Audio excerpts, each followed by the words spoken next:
Assalamualaikum warahmatullahi wabarakatuh.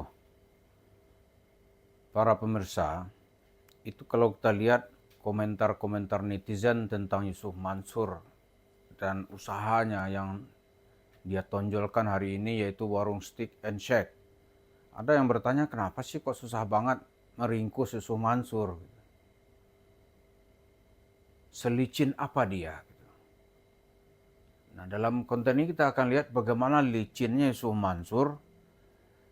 Dia seperti apa ya? Kalau seperti pencuri itu pencuri yang brilian.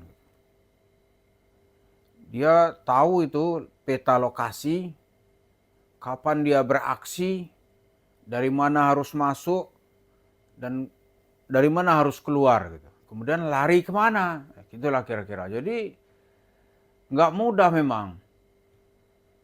Kalau satu orang Yusuf Mansur saja itu bertahun-tahun untuk dalam bahasa apa nih meringkusnya. Oh nggak bisa. Bukti sampai sekarang dia masih berkeliaran, masih bisa itu orang masih ada yang mempercayainya gitu. Kasihlah apa jubah, apa sorban gitu-gitu. Bagaimana Yusuf Mansur melakukan aksinya gitu.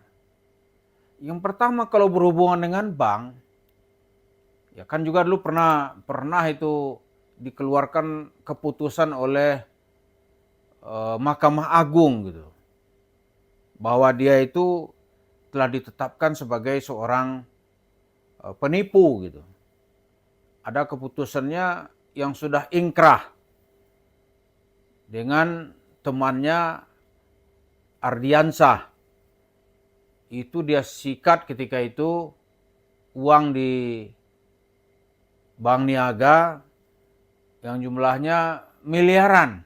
Tapi kita nggak tahu bagaimana kelanjutannya kok dia nggak dihadirkan sebagai terdakwa gitu. Nah, selain itu dengan bank itu nampaknya dia lancar dia. Jadi kalau dia minjam dia bayar. Gitu.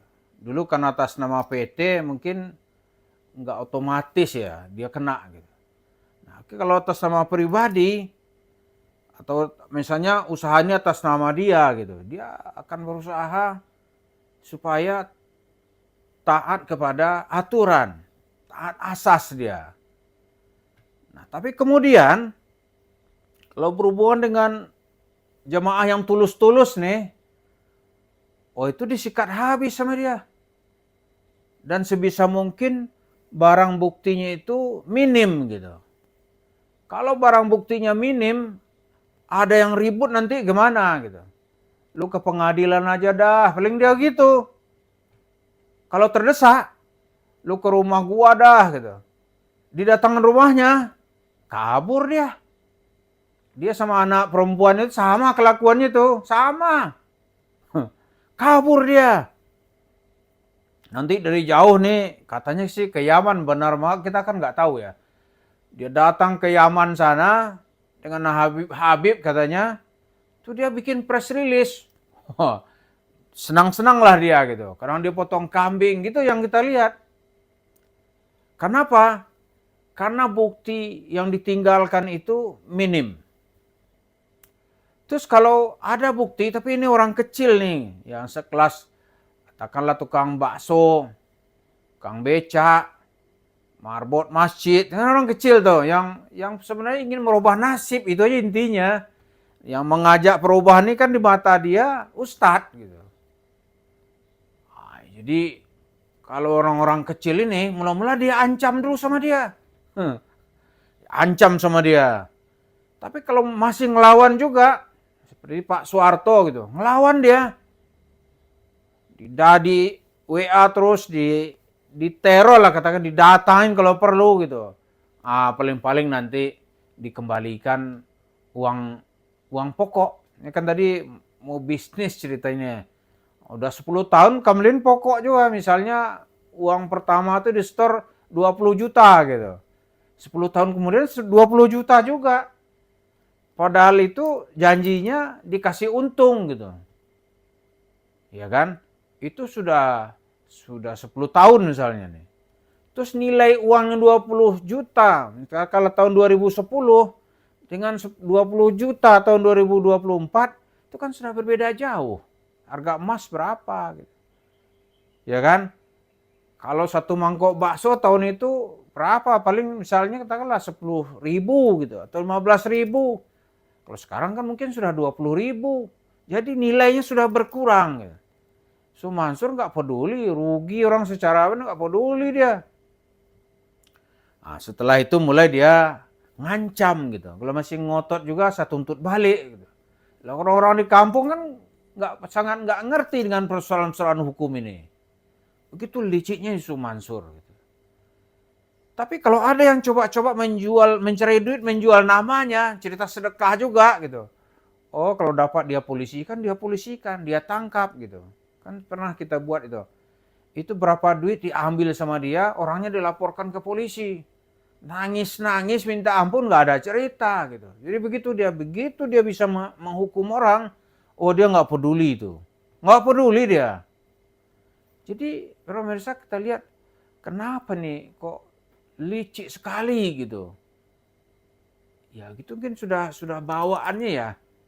Tapi kenapa dia susah diapakan gitu? Ya susah dia. Susah, jadi begitu-begitu. Kayak yang beredar atau yang digelar di pengadilan negeri Bogor gitu.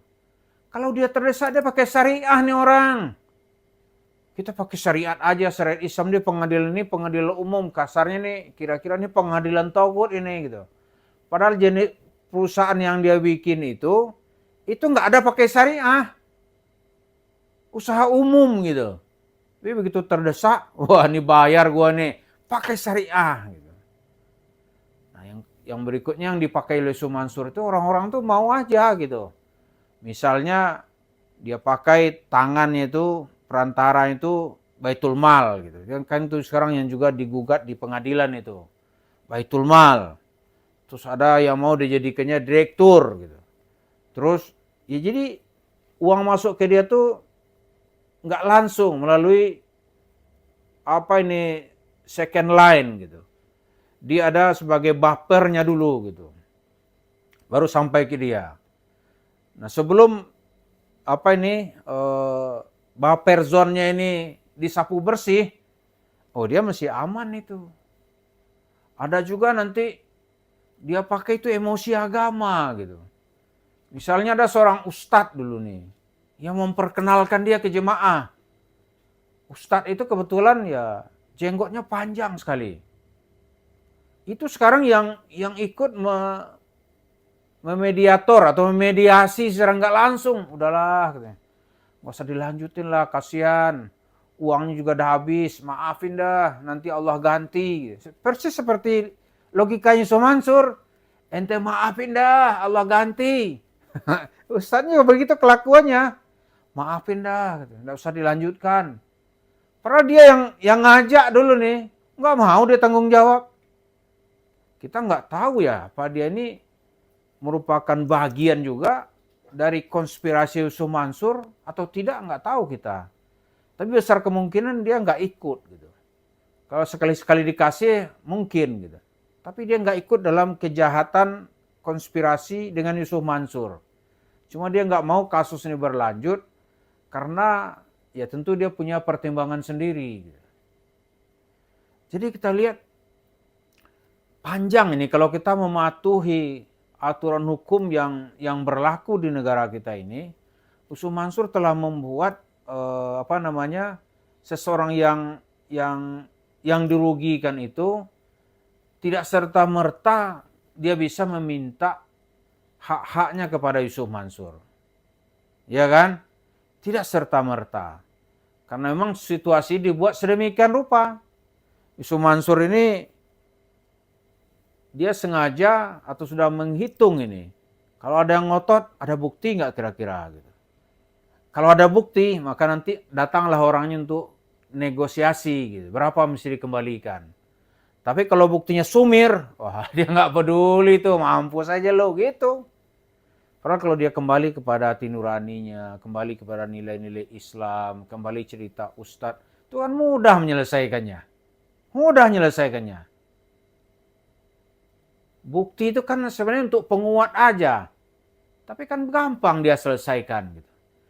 Udah ada, ane jual deh berapa semuanya. Misalnya nih 50 miliar ya, karena nih pandailah cerita bla bla bla bla, ane juga rugi nih.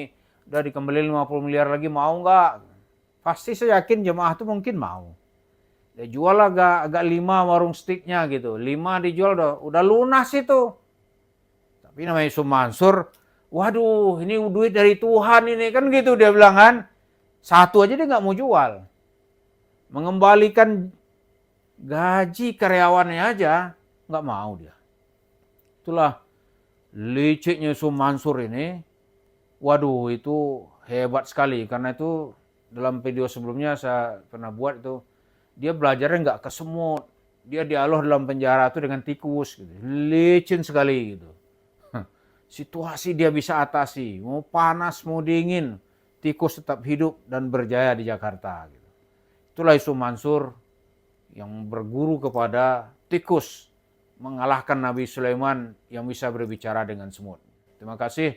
Assalamualaikum warahmatullahi wabarakatuh.